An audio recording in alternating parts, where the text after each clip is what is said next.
Let's make an Italian coffee with an American twist. Using my Italian coffee pot.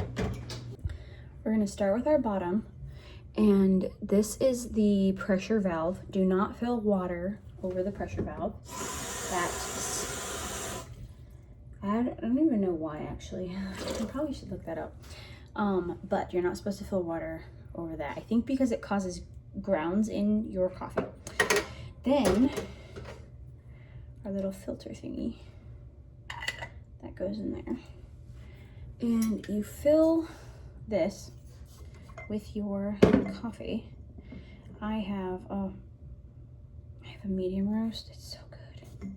And you just like, it's like ground for a coffee pot kind of grind, not like an espresso grind. So it's kind of like coarse, kind of coarse.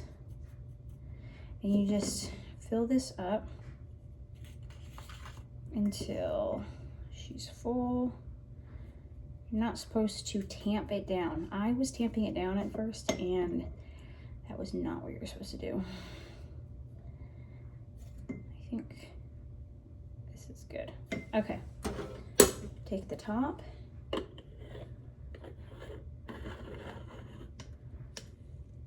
There we go.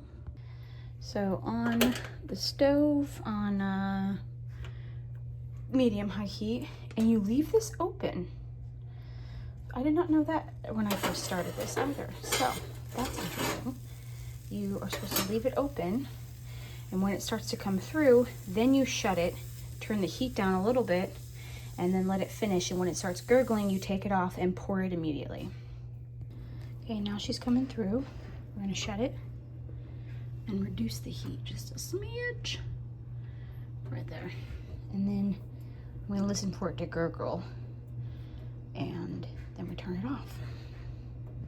And if you're thinking like, do I have to sit there and watch it the whole time? No, just be mindful that it's existing. I'm like scooping cookies right now while I'm like watching it, listening for it and stuff. And then like looked over and it started to pour. So just keeping an eye on it, you know, you don't have to like monitor it the whole time. But I wouldn't put it on the pot and then get distracted going to the bathroom, changing a diaper, anything like that. I wouldn't do that. Definitely only put it on. Okay, so now it's gurgling.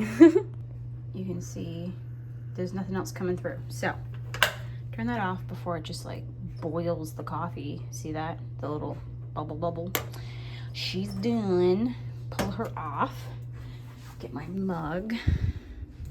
I thrifted this mug for 50 cents at the local thrift store. Look at this. Handmade.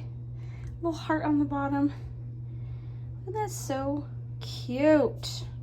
Little organ with some mountains. 50 cents, guys. And our coffee. Oh, man, she smells amazing. If you could smell this, oh, it smells so good. I'm using a local roasted bean as well. I know, bougie.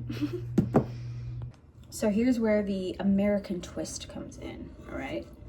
I'm gonna take a saucepan. Ew, I did not clean that correctly. I boiled you boil bagels before you bake them, and I used that pan to do so, and I did not clean it. There's like some bagel bits at the bottom. Let me grab a saucepan. I do like my coffee, like my homemade good coffee. I haven't upgraded to just straight up black coffee yet. Maybe if I was eating like a sweet cinnamon roll, then maybe. But saucepan, some milk. I'm using A2, just a little bit, but however much you want, honestly. You know, I'm doing like half a cup. It's kind of half a cup.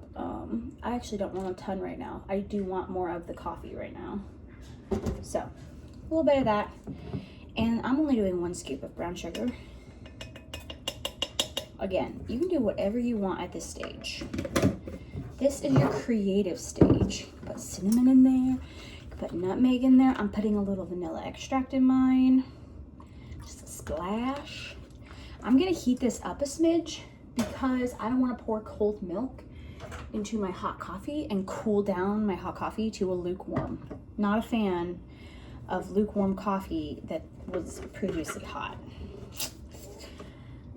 Not my jam. So I'm just gonna heat it up a little bit and then I'm going to froth it. So let it heating up for just a minute.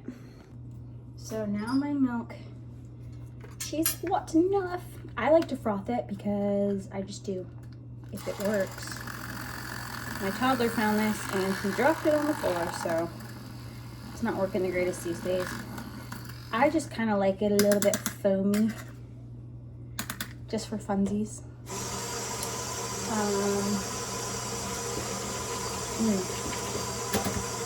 Smelling good. And oh my goodness, if you guys could smell, you can't really see. Let me see if I can show you.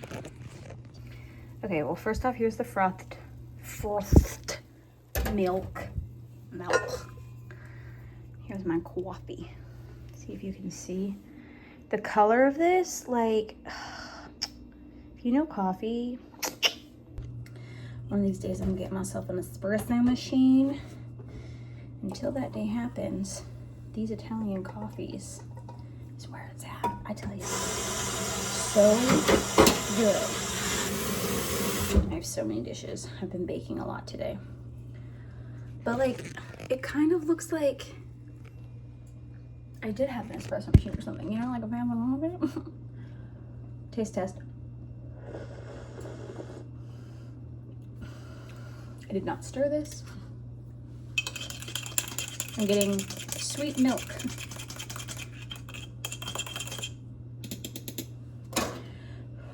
It is very hot, which was the goal. Okay, that is perfect. I like that. I also make as much coffee as big as my mug that I want to use. So if I want to use a large mug, then I'll use a little bit more milk or some more coffee, whatever. If I want to use this medium-sized mug, then I use like a certain amount of milk. That's why I used half a cup of milk this time. I only wanted this size coffee, which it's only going to there, so it's like this size coffee. Delish. And I just made chocolate chip cookies. Those are the bagels, but chocolate chip cookies. I'm gonna have some chocolate chip cookies and enjoy my coffee. For you with your baked potatoes. Oh, yum. Thank you. Oh, you made me baked potatoes? Yeah. Oh, yum. I'm gonna enjoy my coffee and cookies out here. Our little backyard. It's pretty. Thanks for watching. If you make yourself an Italian coffee, let me know. And I want to know what you put in it. Maybe we can swap some flavoring combinations.